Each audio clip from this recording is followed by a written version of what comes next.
اتنا ہی اس کے اعمال کے اندر وزن ہوگا، اور جس کا ایمان جتنا کمزور ہوگا اتنا ہی اس کے اعمال کے اندر وزن جو ہے وہ گھٹتا رہے گا۔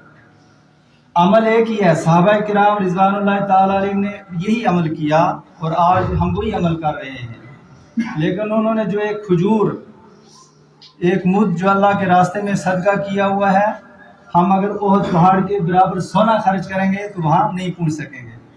کیوں؟ اس لیے کہ ان کا ایمان مضبوط تھا، ان کے اندر جو ہے وہ اخلاص تھا، ان کے اندر اخلاص تھا۔ تو معلوم یہ ہوا کہ ایمان بھی مضبوط ہونا چاہیے، اور ایمان کس طریقے سے مضبوط ہوتا ہے؟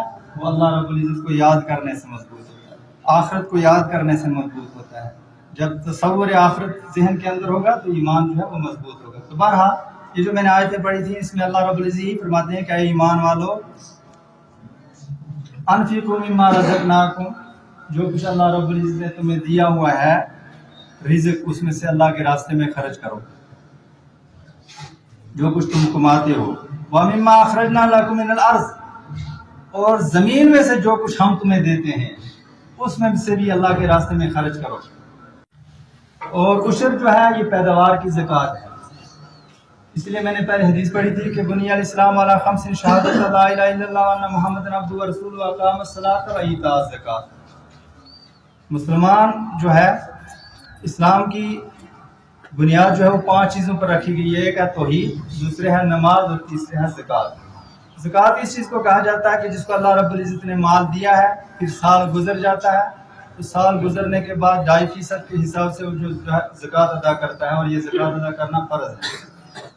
تو وہ زکوٰۃ جو ہے وہ 4 چیزوں میں ہوتی ہے، 1 روپیہ پیسہ ہوتا ہے، سونا چاندی ہوتی ہے، مال ہوتا ہے، اس میں سے یا سامان تجارت ہوتا ہے، اس میں زکوٰۃ فرض ہے۔ لیکن یہ جو زکوٰۃ ہے اس کو عشر کہا جاتا ہے۔ اگر صرف بارش کے پانی کے اوپر جو ہے وہ پیداوار ہو رہی ہے تو عشر یعنی اس میں سے 10واں حصہ اللہ کے راستے میں نکالنا واجب ہے، اور اگر وہ اس کے اوپر جو ہے وہ پانی لگایا جاتا ہے، دوائی چھڑکی جاتی ہے، باقی جو ہے وہ محنت کی جاتی ہے، تو نصف عشر یعنی 20واں حصہ جو ہے وہ عشر نکالنا واجب ہے۔ اور یاد رکھنا چاہیے کہ واجب جو ہوتا ہے وہ فرض کے قریب قریب ہوتا ہے۔ مثال کے طور پر ہم جو ہے یہ وتر ہے، وتر کا پڑھنا واجب ہے، اور کسی کو جو ہے نماز عشاء قضا ہو گئی تو اس کو سنتوں کی قضا نہیں ہے لیکن وتروں کی قضا کرنی ہوگی۔ اور ایسے ہی صدقہ فطر جو ہے یہ ادا کرنا واجب ہے، کسی کو رہ گیا ہوا ہے تو وہ بعد میں بھی دے سکتا ہے، اور نہیں دیا ہے تو مرتے دم تک جو ہے وہ واجب ہی رہتا ہے۔ تو ایسے ہی عشر کا معاملہ بھی ہے، جو پیداوار کی زکوٰۃ ہے، اگر یہ کسی نے پچھلے کئی سالوں سے نہیں دیا ہے تو یہ واجب ہی رہتا ہے، حتیٰ کہ اس کو مرتے وقت جو ہے وہ وصیت کرنی پڑے گی کہ میرا اتنا عشر اتنے سالوں کا رہ گیا ہوا ہے، یہ ادا کر دیا جائے۔ تو بہرحال وقت ہو چکا ہے، میں موٹی کچھ باتیں بتا دیتا ہوں۔ عشر آدمی مقروض ہو اس کے اوپر زکوٰۃ نہیں ہوتی ہے اس کے اوپر، لیکن کوئی آدمی مقروض ہے عشر اس کے اوپر واجب ہوگا۔ کسی نے زمین کے اندر جو ہے وہ کاشت کی لیکن اس کے اوپر خرچہ اتنا آیا ہے کہ اتنا وہ دے نہیں رہی ہے زمین، لیکن عشر جو ہے وہ واجب ہوگا 10واں یا 20واں۔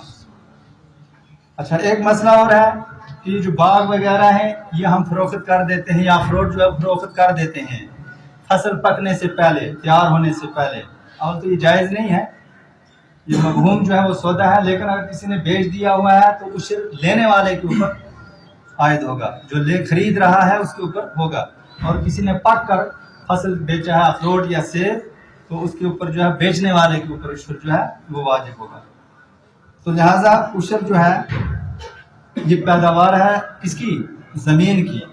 ایک بار جس نے عشر دے دیا، اگر اس کا غلہ سال 2 سال بھی موجود رہا تو اب اس کے اوپر دوبارہ عشر نہیں ہے، لیکن نقدی مال ہر سال جو ہے اس کے اوپر زکوٰۃ واجب ہوتی ہے، لیکن عشر دے دیا ہے ایک بار، 4 سال بھی غلہ موجود رہا، اب دوبارہ اس کے اوپر جو عشر نہیں ہے۔